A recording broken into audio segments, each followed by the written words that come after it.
Hi, I'm Dr. Rob Young, a research cellular microbiologist, and I'd like to share with you some of my research on two of the leading symptoms that people are dealing with in the world today, and that's nausea or acid reflux, and of course headaches. Currently in all medical texts that I've researched, there is no pathology or etiology on what causes nausea. And I'd like to share with you the pathway that causes nausea and acid reflux. Not only from the viewpoint that this can be caused by what we eat and what we drink, but what is actually happening in the body, even during stressful times when you end up with an upset stomach or nausea or acid reflux just because of maybe how you're feeling or what you're thinking. The chemistry is quite simple. Once we understand that the stomach is not an organ of digestion, but consider a whole new function of the stomach, that the stomach is an organ of contribution. What is its major contribution? Well, chemically, I would like to suggest to you that its major contribution is sodium bicarbonate. Now, I know you've heard that the stomach has acid in it, and that acid is called hydrochloric acid.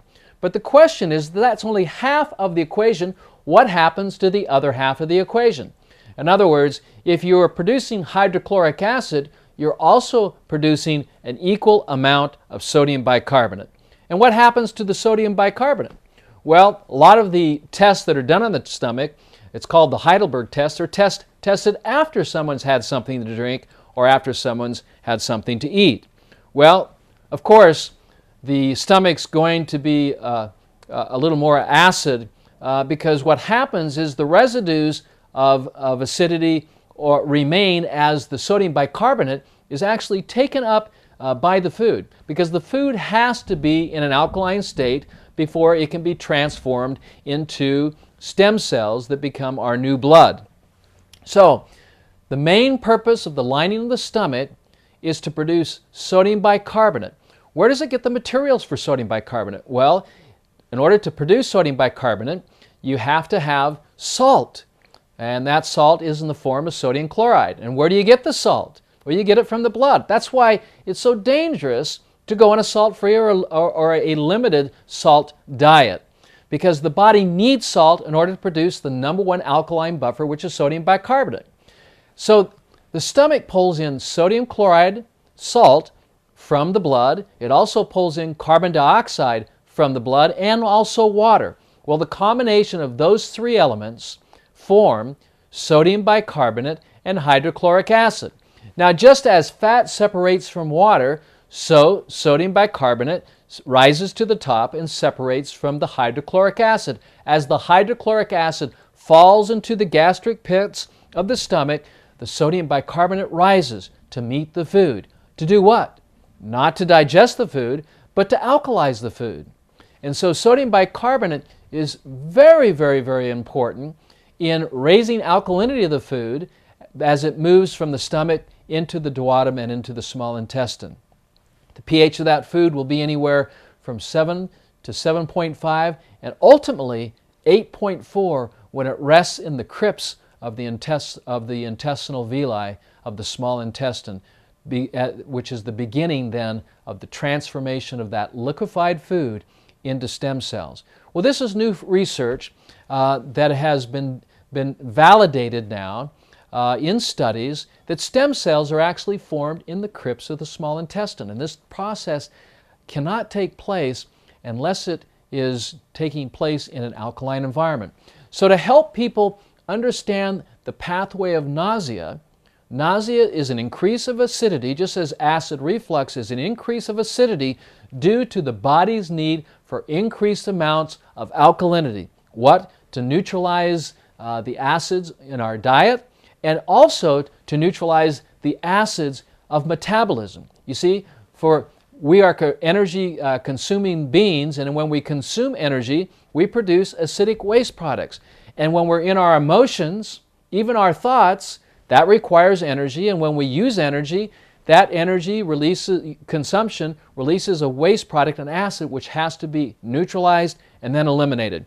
The body creates a compound known as sodium bicarbonate, which is derived from the ingredients from the blood to neutralize that acid. And the major organ that is the alkalizing organ that manufactures that sodium bicarbonate is our stomach. So when you feel a little upset and you feel a little uneasy in your stomach, or you feel acid reflux, or you feel any sort of nausea, that's the stomach or the body's need for sodium bicarbonate, and the stomach starting to produce that sodium bicarbonate to meet those demands both in what we're eating, the acids that are coming from what we're eating, and the acids that are coming when we're consuming energy.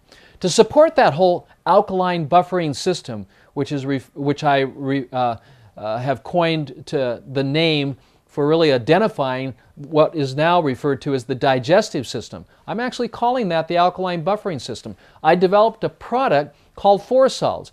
And the reason I developed this product specifically for salts is to support the stomach in its alkalizing buffering needs. Now, it really does matter what you eat, and it really does matter what you drink and what you think, because the breaking down of food produces acids, the use of energy produces acids, and the body needs help in maintaining that alkaline design, because that is the design of our bodies.